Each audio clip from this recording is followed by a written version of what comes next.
Electrical devices में एक topic है जिसको एसी डायनमो एसी जनरेटर बोलते हैं। एसी जनरेटर या एसी डायनमो ऐसा दिखता है, डैम पे लगा होता है और वो पानी गिरता है, वो कॉइल घूमती है, बिजली पैदा होती है, हमारे घर तक आती है। तो होता क्या है, ये दो मैग्नेट्स हैं, या एक्चुअल में कॉइल ऐसा घूमता है, घूमे जा रहा है, ये पानी गिरता है और टर्बाइन ये घूमता है, और यहाँ पर रिंग्स लगे हुए हैं और ये ब्रश लगा हुआ है। पर ऑब्वियसली पेपर में ये डायग्राम थोड़ा ड्रॉ करोगे, पेपर में क्या लिखोगे, एसी डायनमो या एसी जनरेटर के बारे में लिखा होगा। सबसे पहले लिखोगे it is a machine which produces electrical current energy from mechanical energy. पानी गिरता है, मैकेनिकल एनर्जी किस में कन्वर्ट हो जाती है, बिजली में, इलेक्ट्रिकल एनर्जी। फिर लिखोगे प्रिंसिपल, एसी डायनमो या generator is based on the phenomena of electromagnetic induction. EMI का क्या फिनोमेना था, फैराडे का फर्स्ट लॉ लिखो, क्या, when ever amount of magnetic flux linked with the coil changes EMF is induced in that coil and will last so long, तब तक वो रहेगी ईएमएफ जब तक फ्लक्स क्या हो रहा होगा, चेंज। तो प्रिंसिपल लिख लोगे। फिर है कंस्ट्रक्शन लिखनी। कंस्ट्रक्शन में दोनों डायग्राम बनेगा, एक नहीं दोनों बनेंगे। और दोनों डायग्राम में क्या है, ये पहला डायग्राम है जिसमें ये कॉइल है, ये कॉइल घूमेगी, मैग्नेट है, ध्यान आगे, कॉइल के दो एंड्स हैं, वायर के दो रिंग्स हैं, इन रिंग्स को बोलते हैं स्लिप रिंग्स। क्यों, क्योंकि ये जो कॉइल है इसके दो एंड्स होंगे वायर के, वो एक एंड वायर का नीचे और दूसरा एंड भी नीचे होगा। जब ये कॉइल ऊपर से घूमेगी तो नीचे से तारें लटक रही हैं, वो भी घूमेंगी। अब सोचो कॉइल घूम रही है बहुत तेज, तेज मतलब सोचो ये पंखा घूम रहा है, इससे भी ये तो कुछ भी नहीं है। डैम का पानी गिरेगा तो टरबाइन कितनी तेज घूम सकती है कॉइल, आप सोच भी नहीं सकते। पंखा तो कुछ भी नहीं है इसके सामने। सोचो घूमती हुई तारों में से करंट अपने घर तक लेके आना है, खींचूं कैसे, हाथ में नहीं आ रही वायर, खींचूंगा तो तब जब कुछ उसमें कनेक्शन होगा, और घूमती हुई वायर में कनेक्शन कैसे बनाऊं, लॉजिक है। तो क्या किया है इंजीनियर लोगों ने, इस वायर का एक कोना इस रिंग के साथ अटैच कर दिया, और इस वायर का जो दूसरा कोना है इसमें से निकल रहा है खाली जगह में से, इसके साथ कनेक्ट कर दिया। तो मैं रिपीट कर रहा हूं, ये वाला जो कोना है, ये जो कोना है, ये इसके साथ कनेक्ट कर दिया। जो दूसरा कोना है वो इसके साथ कनेक्ट कर दिया। आप कहोगे फिक्स कर दिया ना, फिक्स किया, लेकिन ना ये ना कुछ ऐसा मैकेनिज्म है कि ये वायर का कोना इस रिंग में स्लिप कर सकता है, घूम सकता है। तो जैसे मान लो ये मान लो आपकी वायर आ रही है, ये एक रिंग है, ये ऐसे कनेक्टेड है। जब ऊपर वो टर्न करेगा कॉइल तो नीचे की वायर घूमेगी, ये वायर घूमेगी, इस रिंग के साथ कांटेक्ट में होकर वायर घूमती रहेगी, ऐसे मैकेनिज्म ऐसा है। तो आप ये चीज यहां पे देख भी सकते हो, जब ये ए बी वाला पोर्शन सी डी की जगह और सी डी ए बी की जगह आया, यानी कि वायर पलट गई, ये देखो ये वायर रोटेट कर गई ऐसे। ये बहुत ध्यान से देखने वाली चीज है। जब ये वाला हिस्सा, ये वायर का हिस्सा देख रहे हो, लेफ्ट वाला हिस्सा चेक करो, ए बी राइट पे आ गया, ये देखो राइट पे आ गया। जो पोर्शन लेफ्ट था घूम के राइट पे आ गया। देख रहे हो एग्जांपल, ये वाला पोर्शन लेफ्ट पे था, ये वायर घूम के राइट पे आ गई, रिंग में घूम सकती है। और जो ये वाला पोर्शन था जो राइट पे था, ये पोर्शन कहां पे आ गया, लेफ्ट पे आ गया। देखो लंबी वाली वायर जो है राइट पे थी वो लेफ्ट पे आ गई, छोटी वाली वायर लेफ्ट पे थी वो राइट पे आ गई, यानी कि ऐसे घूम सकती है। इसको बोलते हैं स्लिप रिंग्स, क्योंकि वायर इसके ऊपर क्या कर सकती है, स्लिप। पहला पॉइंट यहां तक क्लियर है। इसके साथ कनेक्टेड है ये मेटल के ब्रशेस, ये मेटल के ब्रशेस हैं, इसमें से करंट बाहर निकाला जाएगा। और साथ में एक लोड रेजिस्टेंस, लोड का मतलब मेरे घर में जो बल्ब जलेगा उसकी रेजिस्टेंस है, मेरे घर तक जो वायर आ रही है वो ऐसे आ रही है, ये बाहर की रेजिस्टेंस है, और यहाँ से करंट को बाहर निकाल लिया जाएगा। कैसे, जो भी ये जनरेटर करंट जनरेट करेगा, मैं कोई भी चीज़ बल्ब वगैरह पैरेलल में लगाऊंगा तो जितनी वोल्टेज यहाँ डेवलप होगी उतनी वोल्टेज नीचे और बल्ब ऑन हो जाएगा। तो हमारे घर के इक्विपमेंट्स के साथ पैरेलल में लगते जाएंगे और जो भी वहाँ जनरेट होगा वी सबको सेम मिलता जाएगा। तो करें स्टार्ट। कंस्ट्रक्शन में क्या लिखोगे, सबसे पहले क्या चाहिए इसमें, नंबर ऑफ टर्न्स, कॉइल चाहिए।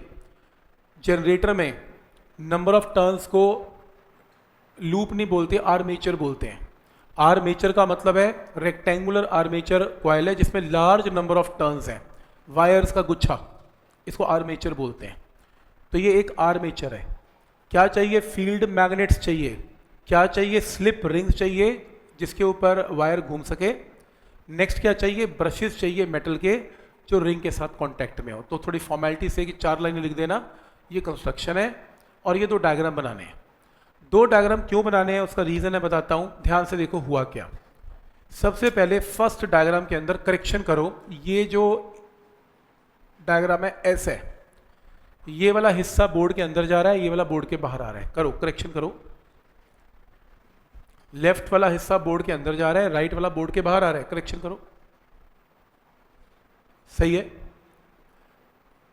क्या ये पॉइंट यहां तक क्लियर है? चलो स्टार्ट करते हैं और ध्यान से देखते हैं इसमें हुआ क्या। देखो सबसे पहले ये वाला हिस्सा बोर्ड के अंदर जा रहा है। मैग्नेटिक फील्ड बोलो कहां से कहां है? नॉर्थ से साउथ है। मैग्नेटिक फील्ड नॉर्थ से साउथ है। ये वाला हिस्सा बोर्ड के अंदर जा रहा है, फ्लक्स चेंज हो रहा है, करंट पैदा हो रहा है। करंट की डायरेक्शन फ्लेमिंग का राइट हैंड रूल। शुरू करते हैं, यहां पे लगाओ। बी कैसे है? ऐसे है, ऐसे है। मोशन ऑफ अ कंडक्टर कैसे है? ये वाला हिस्सा बोर्ड के अंदर जा रहा है, तो थंब कैसे है? बोर्ड के इनसाइड है। तो बी कैसे है? ऐसे है। थंब कैसे है? ऐसे है। करंट कैसे आएगा? ऊपर। बी ये रहा। Motion of a conductor board के अंदर है, करंट कहां पर जनरेट होगा? ऊपर। तो ये करंट ऊपर जनरेट हो गया, देख रहे हो? तो जो करंट है कैसे जनरेट हुआ? ऊपर, ऊपर जनरेट हुआ। जो करंट ऊपर जनरेट हुआ, अब ध्यान से देखना, बहुत ध्यान से, वो इधर गया, वो इधर आया, वो इधर आया, नीचे आया, इधर आया, इधर आया, यहां से होता हुआ, यहां से होता हुआ, यहां से एंटर करता हुआ, ये लो, ये सर्किट कंप्लीट कर गया। आपके सामने मैंने फिंगर को उठाया भी नहीं, इसका मतलब सर्किट वाकई कंप्लीट हो रहा है। उठ जाता तो सर्किट ब्रेक है। फिर देख लो, करंट जो ऊपर जनरेट हुआ वो इधर आया, वो इधर आया, वो इधर आया, वो इधर आया, ये लो, ऐसे ऐसे ऐसे ऐसे और ऐसे जनरेट। तो करंट की डायरेक्शन बाहर की तरफ कैसे है? Towards left. सर्किट कंप्लीट हो गया। पहला पॉइंट यहां तक क्लियर है। कहानी चेंज करते हैं। अब क्या हुआ? करेक्शन करो फिर से एक बार, करेक्शन करो। ये डायग्राम ऐसे बनाना है। सेकंड में करेक्शन करो। ये वाला हिस्सा बोर्ड के अंदर जाएगा, बनाओ इसमें। ठीक, करे स्टार्ट। ये बोर्ड के अंदर है, ध्यान से देखो क्या हुआ। फिर से एक बार फ्लेमिंग का रूल, नॉर्थ से साउथ दिख रहा है मैग्नेटिक फील्ड। ध्यान आगे मैं फिर कह रहा हूं, ये वाला हिस्सा कैसे जाएगा? बोर्ड के अंदर। तो फिर से बी इस तरफ है, थंब बोर्ड के अंदर है, करंट कहाँ आएगा? ऊपर। तो फिर से करंट कैसे जनरेट हुआ? ऊपर। अब देखने वाली बात ये सबसे इंपॉर्टेंट है, ध्यान से देखो। ये करंट जनरेट हुआ, ये करंट जनरेट हुआ, ये करंट जनरेट हुआ, ये जनरेट हुआ, यहां पे आया, यहां आ गया। रिंग मेटालिक मेटल की बनी हुई है, यहां से आया और ब्रश से बाहर निकल गया। फिर इधर आया, इधर आया, ब्रश मेटल का है, एंटर कर गया, रिंग मेटल की एंटर कर गया, वायर मिल गई उससे, क्योंकि वायर ढूंढ रहा है ना, सर्किट कंप्लीट करना है। आंसर ये देखो, फिंगर नहीं उठाई मैंने, एक ही फिंगर में पूरा लूप कंप्लीट हो गया। करंट रास्ता तो ढूंढ ही लेगा। फिर से देखो, इसके अंदर करंट यहाँ आया, यहाँ आया, ये गया, ये गया, ये गया, ये गया। जाना तो दूसरी वायर में है, उसको रास्ता मिल गया।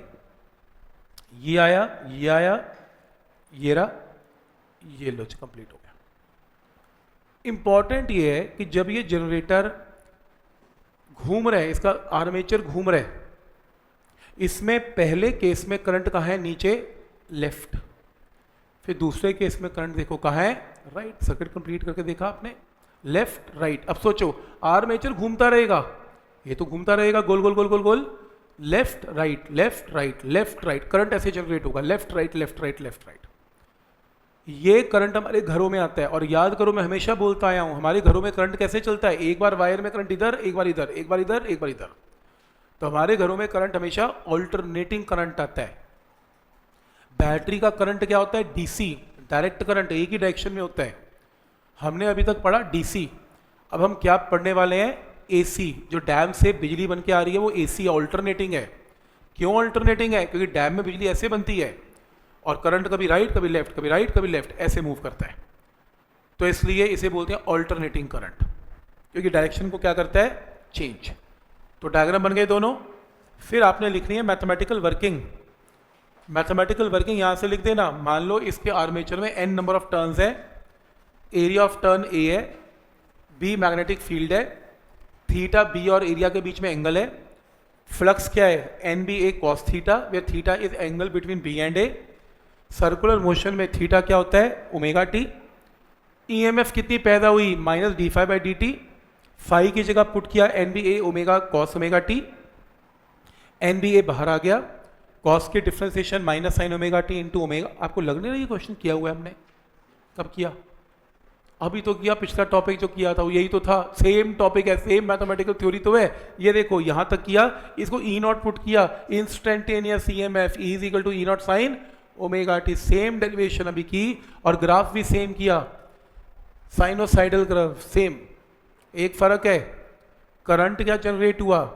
अब हमारे घर में करंट आ रहा है तो जो भी EMF जनरेट हुई इंस्टेंटेनियस, उसको वायर के रेजिस्टेंस से क्या कर दें? डिवाइड। तो जब आप डिवाइड करोगे ई नॉट बाई आर क्या है? आई नॉट, क्योंकि maximum EMF by resistance is maximum current.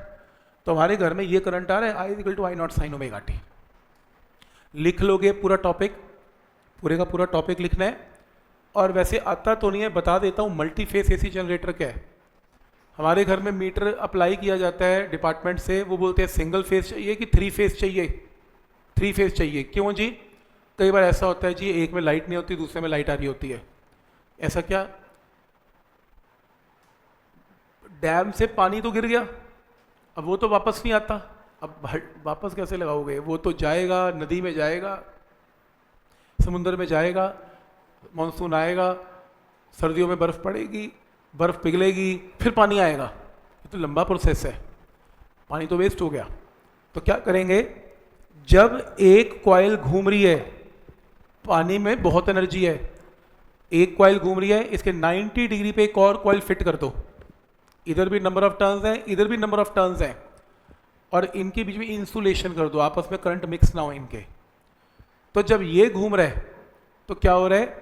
जब ये दोनों, अब ये दोनों इकट्ठे घूमेंगे, इसमें भी करंट पैदा होगा, इसमें अलग करंट पैदा होगा, इसमें अलग करंट पैदा होगा, और बराबर होंगे। ये फ्लक्स दोनों का इकट्ठा चेंज हो रहा है। पानी का फुल यूटिलाइजेशन ऑफ एनर्जी है। एक की जगह 2 कॉइल घुमाओ, सही है ना? 2 कॉइल में 2 करंट है। कोई कहता है 2 क्यों घुमाओ? 3 घुमाओ। हाँ तो 3 घुमाओ, 3 करंट्स हैं। कोई कहता है मल्टी फेस और घुमाओ, 4 घुमाओ, 6, जितनी मर्जी घुमाओ। यही तो होता है डैम पे, हम अलग अलग तरीके से कॉइल्स को घुमा घुमा के अलग अलग करंट जनरेट करते हैं कि करंट तो बराबर ही जनरेट होगा, क्योंकि हर लूप का फ्लक्स तो उतना ही चेंज होना है। और पानी में बहुत एनर्जी है, वो कितनी भी टर्बाइन को घुमा सकते हैं, सबको मालूम है, उसको कोई फर्क नहीं पड़ता, 1 घुमाओ, 2 घुमाओ, 10 घुमाओ, 5 घुमाओ, कोई फर्क नहीं। तो पॉइंट समझ में आ रहा है? इसे बोलते हैं multi face AC generator. Clear है यहाँ तक? कोई डाउट इसमें?